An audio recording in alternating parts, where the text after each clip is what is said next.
Support comes from Missouri Forest Products Association, committed to sustainable and sound conservation of the state's forests, which support more than 41,000 Missouri jobs, resulting in a $10 billion industry.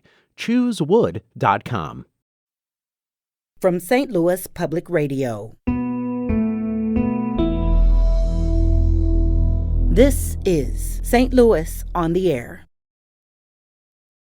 But Republicans are certainly making the argument that it's going up because of the Democratic environmental policies. Whether that's actually true or not kind of doesn't matter. This is kind of just the messages that they're using for Republican voters. The amount of controversy that Eric Greitens has encountered since 2015 would have ended like 6 political careers by now.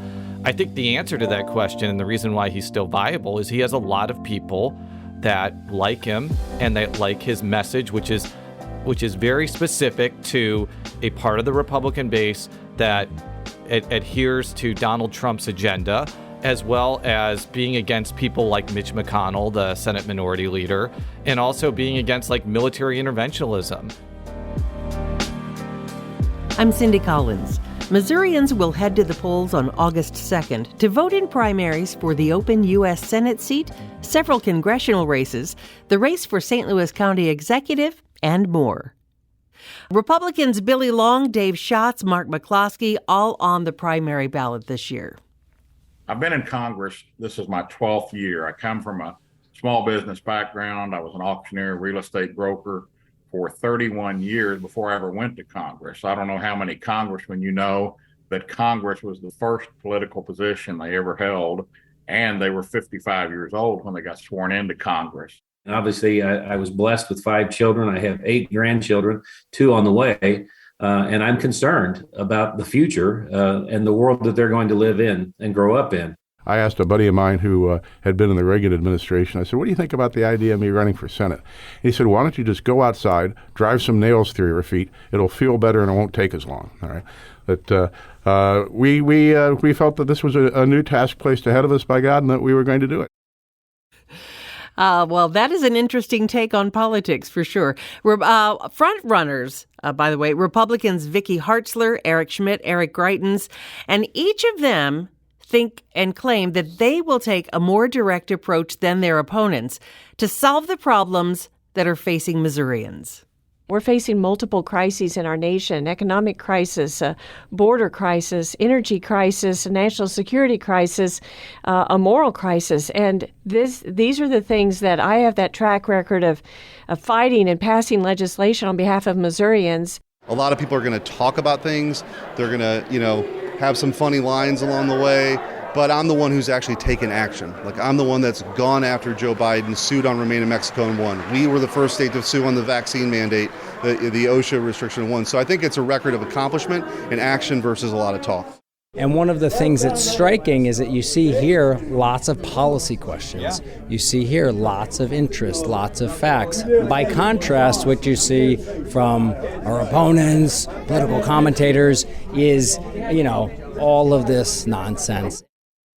Joining me now to talk about the Missouri Senate race and the other major contests that he's covered in the lead up to the August primary, St. Louis Public Radio correspondent Jason Rosenbaum. Jason, welcome back. Thank you for having me. Absolutely. It's always tough to get voters to the polls for primary elections. They come out for the general elections, especially when there's a presidential election, but primaries, the turnout tends to be low.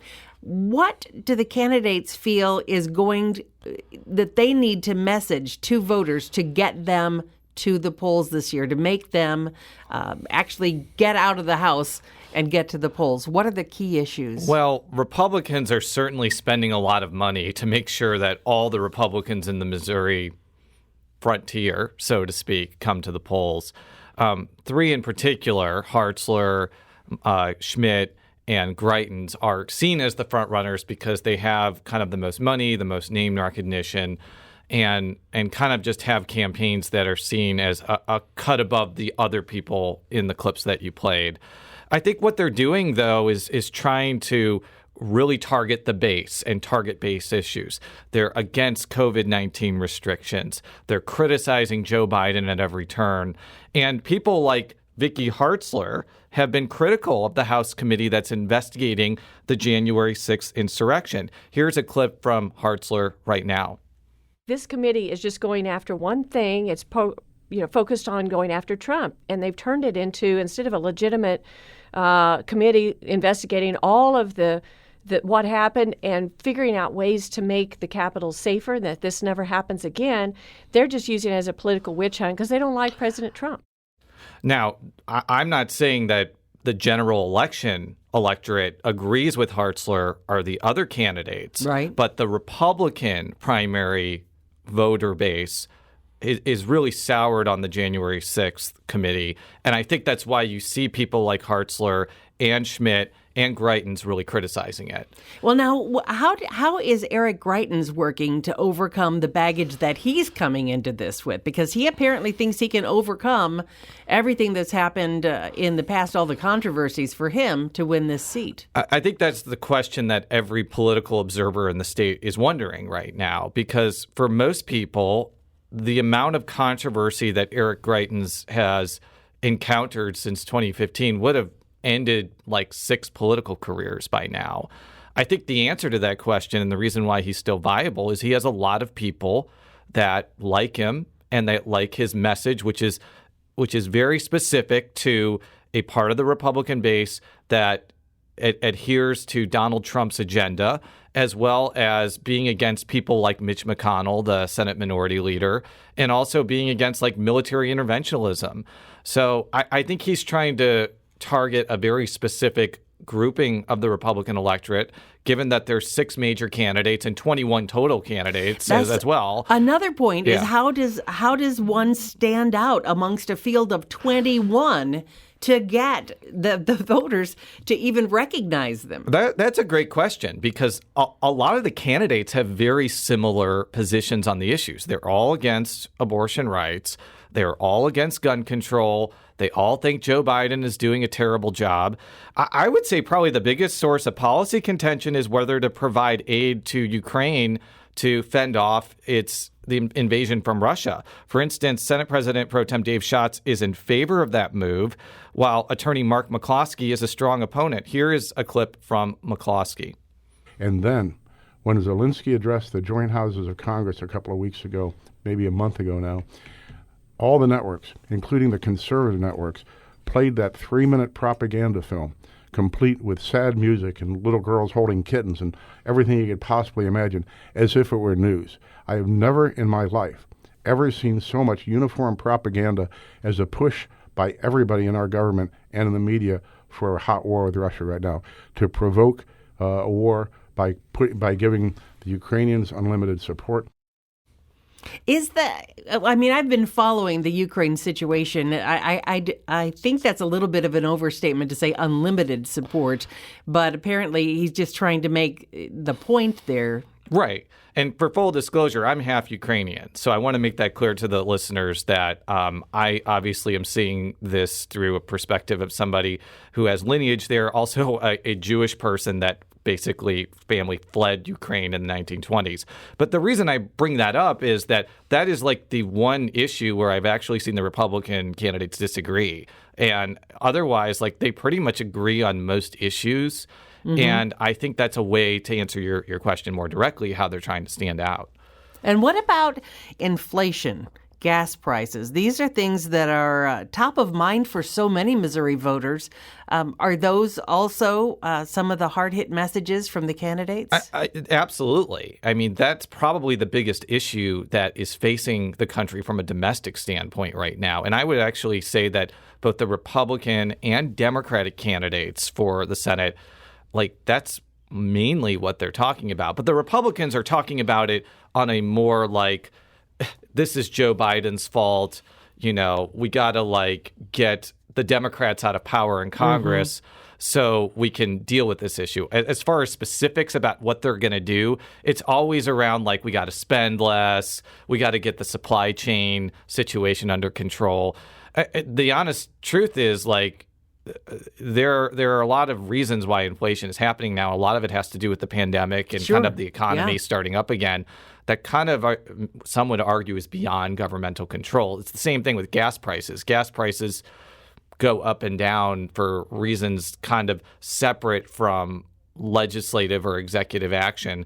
But Republicans are certainly making the argument that it's going up because of the Democratic environmental policies. Whether that's actually true or not kind of doesn't matter. This is kind of just the messages that they're using for Republican voters. And I'm pretty sure that if Republicans were in power right now, the Democrats would probably be saying the same things. You know, it's just a typical election year thing to blame the other party, whether they're at blame or not. Let's talk about some of the Democratic candidates for Senate, because it is a primary. So we've got the Senate seat open. 21 Republicans trying to get that nomination. Who do we have on the Democratic side? On the Democratic side, there are basically three major candidates. None of them are in elected office. You have Lucas Kunce, who ran for state representative in 2006, is from Jefferson City, currently lives in Jackson County. And this is kind of the way that he described his candidacy when he was on Politically Speaking recently. You know, I think that when I look at D.C., when I see the folks who are up there supposedly representing us, I don't see people who grew up the way that most Missourians grew up, frankly. And, you know, when I say that, I mean most Missourians grow up paycheck to paycheck or one disaster from bankruptcy. We really do. And, you know, I know what that's like. Another candidate that has been making a lot of waves, especially on social media, is St. Louis County businessman Spencer Toder. And he's really kind of gained a foothold with kind of the progressive base of the Democratic Party.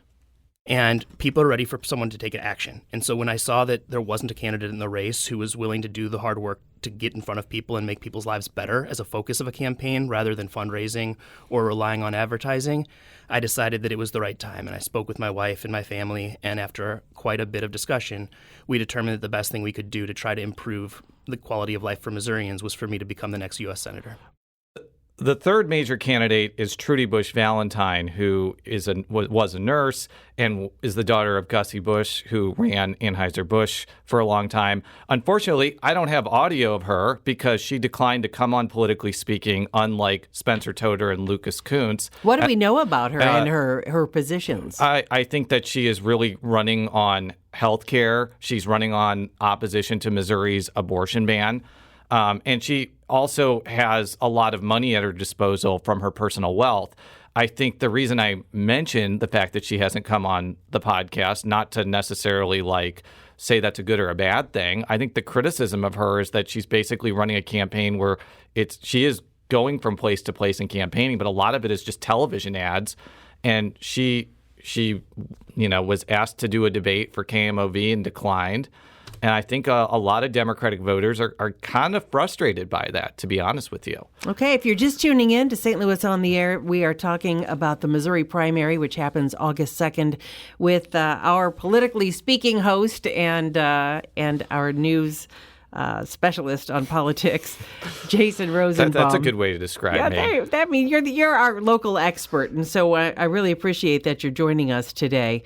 Do you think, from what you've seen, that a Democrat has a chance of taking this Senate seat? I think it depends on what happens in the Republican primary. I think that the general consensus that it is if Greitens wins the primary, the race becomes a lot more competitive because of all the controversy surrounding him. That does not mean Greitens will lose the general election. Missouri is a very Republican state right now, and Democrats have not proven to me in the last couple of election cycles that they can piece together the urban, suburban, rural coalition needed to win an election. I think the wild card here is that there's an independent candidate, John Wood, a former U.S. attorney from the Kansas City area, who it could have access to millions of dollars, especially because he's connected with former U.S. Senator John Danforth. The consensus is if it's Schmidt or Hartzler, it's going to be a lot tougher for Democrats to win. All right. Let's transition because we're running out of time. Boy, this has gone by so fast. Let's transition, though, to the St. Louis County executive race.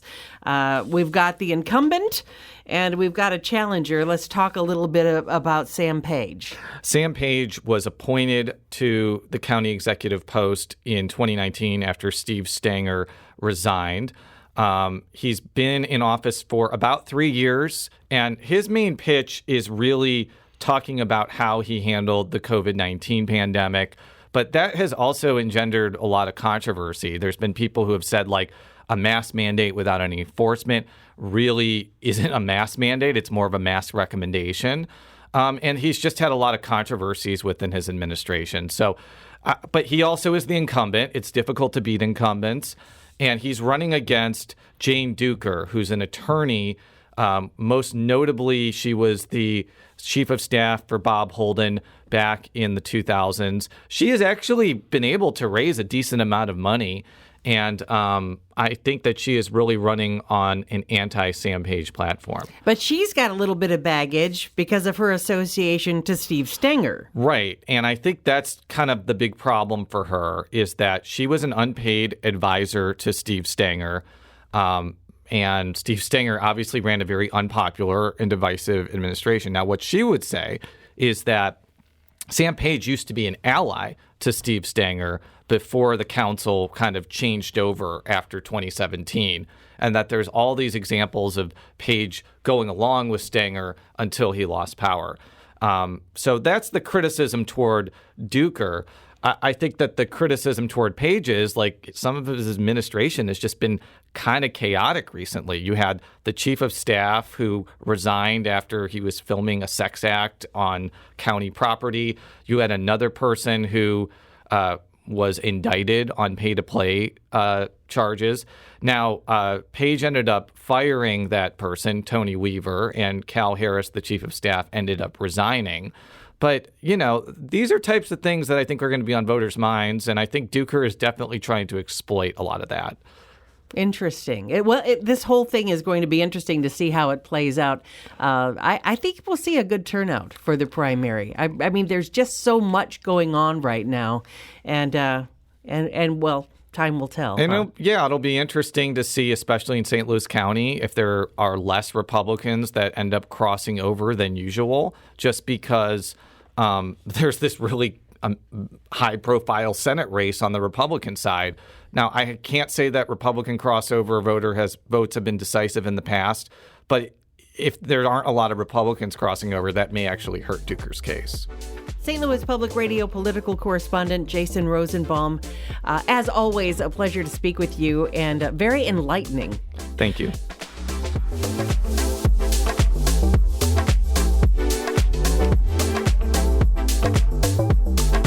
St. Louis on the Air is a production of St. Louis Public Radio. Understanding starts here. Our podcast proudly supports St. Louis artists by using music from Life Creative Group. Do you find yourself regularly listening to episodes of St. Louis on the Air? Suggest us to a friend you think might enjoy our conversations. And leave us a review and rating on Apple Podcasts on the App Store. It's the simplest way to help people discover our show. Thanks. St. Louis Public Radio is a member-supported service of the University of Missouri St. Louis.